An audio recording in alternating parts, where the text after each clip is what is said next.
Hello et bienvenue les amis, salut, c'est Sébastien sur Actualia en YouTube et www.actualia.fr. Alors aujourd'hui sur la chaîne Info Multimédia, on va parler de PC, de mini PC. Il n'y a pas si longtemps que ça, rappelez-vous, je me suis dit, eh bien ok, mon PC principal est un PC Minium, étant un gros PC assez volumineux, je me suis dit j'avais un petit mini PC qui était un Dell 3080, voilà, et je me suis dit, au petit Plex 3080, je me suis dit, bah, pourquoi pas l'utiliser à la place de mon gros PC en PC principal. J'y avais installé Linux, au début j'avais installé Fedora, après j'avais installé Sparky, et je me suis dit, bah, on va faire plein de choses avec, et ça va être génial, ça va être tout petit, je vais avoir un petit peu plus de place, et ça va être un peu moins volumineux dans mon salon, et ça va faire un peu plus discret. Et en fait, il s'est avéré que les mini-PC, pas mal.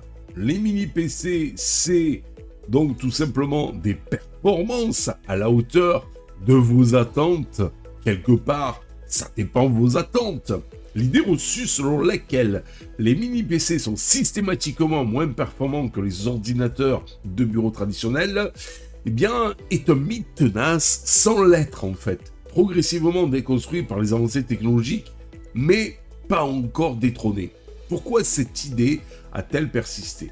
Le format compact, la petite taille des mini-PC, a longtemps été associé à des composants moins puissants. Et alors, quelque part, c'est vrai. Je ne sais pas si vous vous rappelez, il n'y a pas si longtemps que ça, je voulais troquer mon gros PC par un PC gamer. Et donc, j'avais fait l'acquisition d'un PC gamer, et donc, je me suis dit, ben, ça va être génial. Et il s'est avéré qu'un PC gamer, PC portable gamer, ce sont, je précise, le portable gamer, ben je me suis dit, ça va être génial, je vais pouvoir faire tout ce que je veux, et en plus, je vais pouvoir transporter mon setup d'un endroit à un autre, et je vais pouvoir faire des vidéos partout. Voilà. Et j'ai vite vu, ça y est, je vais y arriver. Donc, en fait, les limites, un PC portable gamer, ça, par exemple, vous dit qu'il y a une RTX à l'intérieur, mais l'RTX que vous avez à l'intérieur, c'est une version mobile. Une version mobile, par exemple, là, c'était une RTX Nvidia, je crois que c'était une 2060, si mes souvenirs sont bons. Eh bien, c'est une version mobile, donc moins performante, parce qu'elle doit allier la faible consommation à la puissance, plus ou moins, et donc, automatiquement, elle chauffe moins, et automatiquement, elle consomme moins, et automatiquement, elle est moins performante. Voilà, tout simplement. C'est comme les processeurs. Par exemple, moi, dans mon Dell 3080, mini PC Dell 3080, vous avez un processeur qui est un Intel 10500 TT pour la faible consommation. Forcément, s'il consomme moins, forcément, il chauffe moins. Super, puisqu'il est dans un petit boîtier, mais automatiquement, eh bien, il sera moins performant. Alors, vous avez quand même dans les mini-PC plusieurs types de mini-PC. Vous avez les prix d'entrée de gamme, les modèles les plus abordables, souvent équipés de configurations modestes, ont renforcé cette perception de mini-PC pas puissant. Puis vous avez des usages spécifiques qui sont initialement conçus pour des tâches bureautiques simples. Les mini-PC étaient perçus comme des alternatives moins puissantes aux PC de bureau classiques. Et c'est vrai, mais donc de plus en plus, vous avez des mini-PC de plus en plus performants, de plus en plus puissants, qui fait que on ne relègue plus ces mini-PC au stade de fonctions basiques, mais avec des fonctions un peu plus avancées, voire multimédia, montage vidéo, etc. Mais malgré tout, vous prenez ce fameux mini-PC qui est surdimensionné au point de vue puissance, mais malgré tout, toujours allié à des composants faible consommation, fait que, ok, il sera puissant, mais pas aussi puissant que la même configuration dans un PC de bureau classique. Les mini-PC, malgré tout d'aujourd'hui, ont une puissance insoupçonnée. Les mini-PC, donc, ont considérablement évolué, donc, en fait, ces dernières années. Mais grâce au progrès en matière de miniaturisation et d'efficacité énergétique, ils sont désormais capables de répondre à des besoins de plus en plus exigeants. C'est vrai, mais toujours moins puissant qu'un PC de bureau à configuration égale. Parce qu'il ce qu'il faut savoir malgré tout dans un mini PC ou dans un PC standard, c'est par exemple moi sur mon PC Asus Millennium, mon gros PC, et bien dedans j'ai un water cooling. Si jamais donc je demande par exemple une finalisation d'une vidéo un peu trop longue, qui va demander de la puissance sur un long terme, il y a un water cooling qui est là pour réguler la chaleur, ce qui fait qu'il va pouvoir être sollicité pendant longtemps sans trop chauffer. Et d'un autre côté, vous avez le mini PC qui lui a une petite turbine qui évacue la chaleur, mais si malheureusement il est sollicité en demandant de la puissance pendant un laps de temps trop long, la turbine ne sera pas assez puissante pour évacuer toute cette chaleur. Et vu qu'il n'y a que cette petite turbine, entre guillemets, qui est juste un ventilo un peu spécial, qu'est-ce qu'il va faire le PC? Il va baisser ses performances pour ne plus trop chauffer et pour pouvoir tomber en température. Qui dit on va baisser la performance, qui dit vous aurez pas l'impression d'avoir perdu de performance, mais le PC lui-même va s'auto-réguler, parce qu'il montrera trop en température. Alors, si vous êtes un gamer fou, certains modèles haut de gamme de mini PC, équipés de processeurs performants et de cartes graphiques dédiées, permettent de jouer à des titres récents en résolution Full HD, voire en 4K dans certains cas, et en plus ça rime. Par exemple, le Zotac ZBox Magnus EN 1170 est un excellent choix pour les joueurs occasionnels. Vous voyez, occasionnel. C'est-à-dire si vous jouez un petit peu et tout ça, ok. Mais si vous passez des heures et des heures à jouer, je vous déconseille le mini PC qui risque au bout d'un moment de trop chauffer, surtout si vous êtes en été et donc de tomber en performance au bout d'un moment parce que, il fait trop chaud dans le PC. Création de contenu. L'édition vidéo 4K, le montage en photo en haute résolution et la modélisation 3D sont désormais possibles sur certains mini-PC. Par exemple, l'Intel NUC 12 Extreme est un exemple de mini-PC puissant, capable de rivaliser avec de nombreux ordinateurs de bureau. Mais attention, là aussi, ça dépend pendant combien de temps vous allez le pousser en puissance. S'il chauffe trop, il va redescendre. Si sa carte graphique dédiée, mais qui est dans un espace très restreint, qui elle va chauffer aussi, malgré ses ventilos dessus, vu que c'est dans un espace restreint, c'est dans un tout petit PC, où il y a très peu d'air qui passe, au bout d'un moment, elle va baisser en performance pour pouvoir continuer à produire de la puissance, mais moins de puissance. Professionnels, les mini-PC sont de plus en plus appréciés par les professionnels, notamment dans les domaines de la bureautique, du développement et de la virtualisation. Le Beelink CR6 Pro est un choix populaire pour les développeurs. Mais alors, Seb, s'il y a un avantage de ces mini-PC, oui, les avantages d'un mini-PC, c'est l'encombrement réduit. Il y en a même qui sont prévus avec un support spécial qui se branche sur le VESA à l'arrière de votre moniteur, de pouvoir le transformer, votre moniteur comme si c'était un iMac, c'est-à-dire tout dans l'écran. Voilà, sauf que vous l'avez à l'arrière. Parfait pour les espaces restreints. Il se glisse facilement derrière votre écran, sous un bureau ou dans un meuble télé. La consommation d'énergie, c'est ce que je vous disais tout à l'heure, leur faible consommation permet de réaliser des économies d'énergie et de réduire le bruit, mais sont moins puissants que les ordinateurs de bureau où vous avez une plus grosse consommation, mais automatiquement parfois, si vous n'avez pas de water cooling, un bruit un peu plus intense quand vous le sollicitez énormément, parce que vous êtes passé par un système de ventilation only, c'est-à-dire seulement, mais si vous passez par du water cooling, vous n'aurez pas ce souci, et de bruit, mais le problème c'est leur faible consommation de ces mini PC qui font que forcément, ils seront moins puissants qu'un ordinateur de bureau à configuration égale. Silencieux, la plupart des mini-PC sont très silencieux, ce qui les rend donc en fait idéal pour l'environnement de travail ou de détente.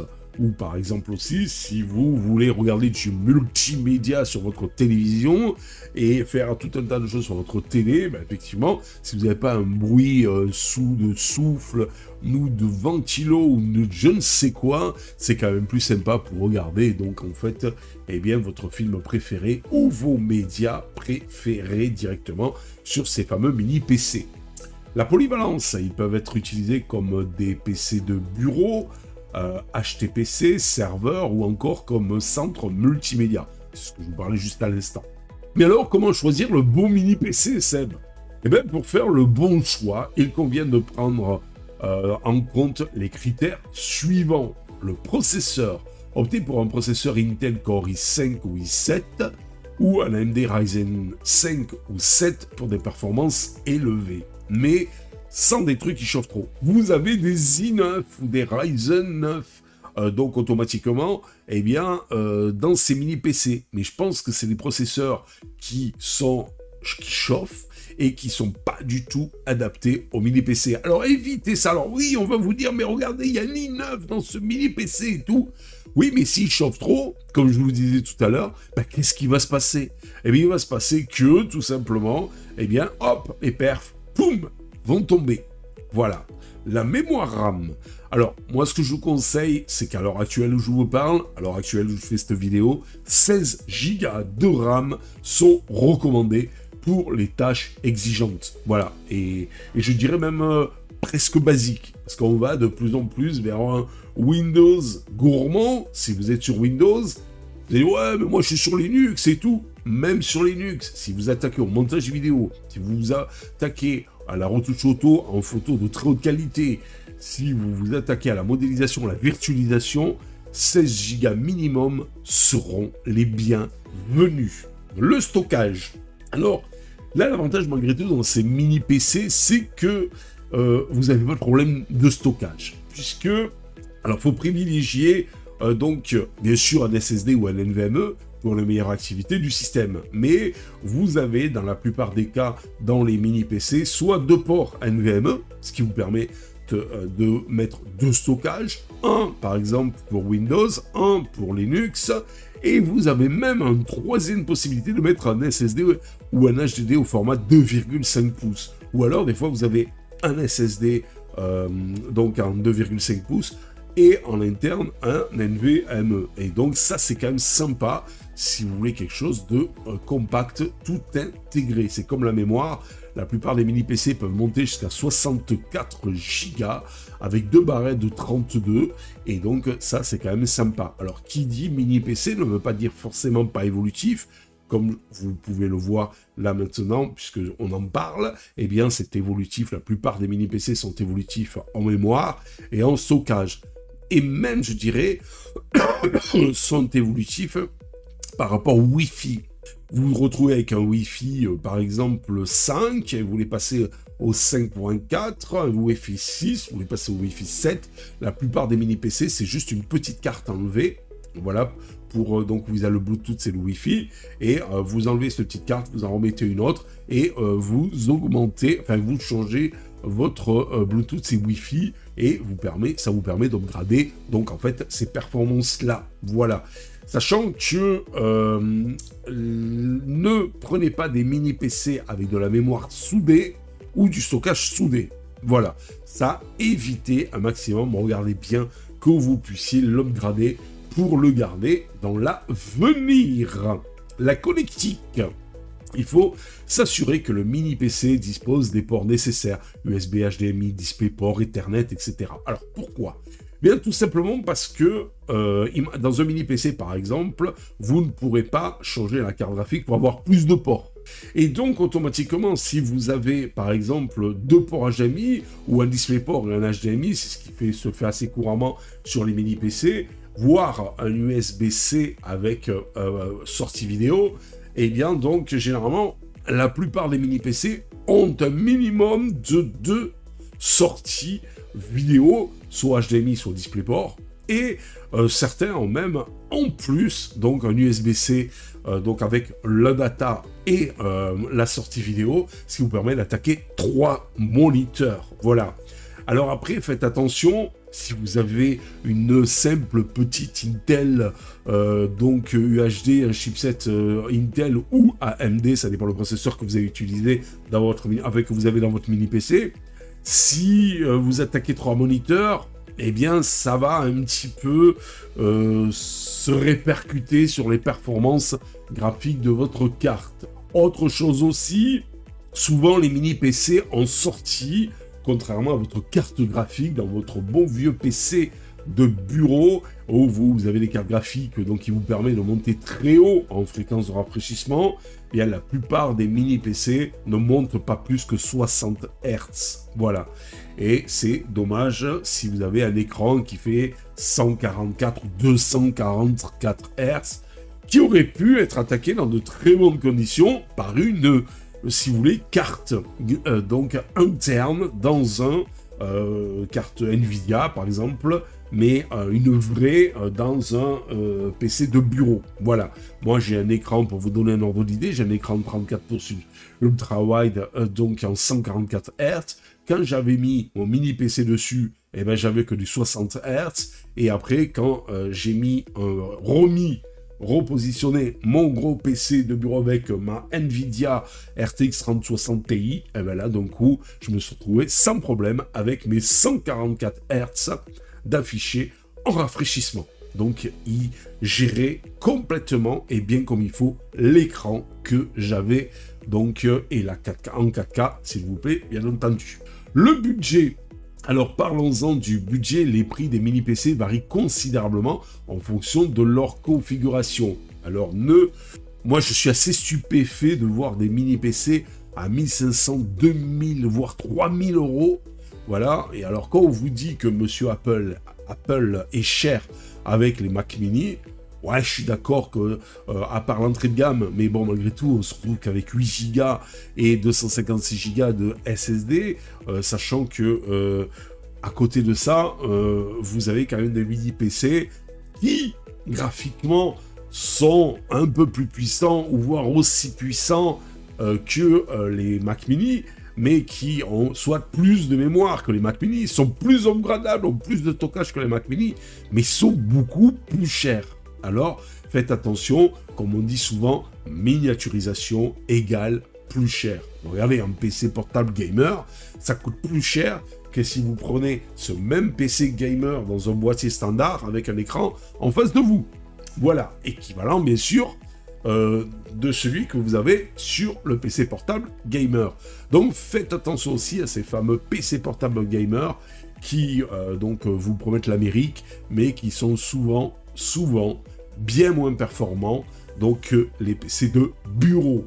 Pour conclure cette petite vidéo, eh bien les mini PC ont fait d'énormes progrès, ça c'est indéniable, et ne sont plus réservés à un usage basique. Attention, tout dépend des modèles. Ils offrent désormais des performances comparables à celles des ordinateurs de bureau traditionnels, entre guillemets, tout en étant compact et plus discret. Mais attention, vous risquez d'y payer le prix. Et quand vous voyez, je vous dis, le prix de certains mini PC haut de gamme, eh bien c'est bien moins cher, à configuration égale, voire même supérieure, de prendre un PC de bureau standard et traditionnel. Si vous recherchez donc un ordinateur puissant, polyvalent, peu encombrant, le mini PC peut être, mais pas tout le temps, peut être une excellente option. Tout dépend si c'est viable ou pas par rapport à vos besoins. Si vous faites beaucoup de montage vidéo, si vous faites beaucoup de modélisation 3D, si vous faites beaucoup de retouches photo en très haute définition, eh bien, donc les rendus, faut dire ce qui est, seront moins rapide sur votre mini PC à égal par rapport à un PC standard avec les mêmes specs. Voilà, tout simplement. Pour vous aider dans votre choix, n'hésitez pas à consulter les comparatifs et les avis d'utilisateurs disponibles sur Internet. J'espère que vous avez aimé cette petite vidéo. Je vous dis ciao pour la prochaine vidéo. N'oubliez pas le petit pouce en l'air et n'oubliez pas de vous abonner. Ça nous fait chaud au cœur et ça nous permet de nous encourager dans cette belle aventure multimédia. Je vous dis ciao les amis, bye bye. Si vous avez aimé cette vidéo, abonnez-vous, mettez un pouce en l'air, et partagez cette vidéo, merci, cela fait toujours plaisir.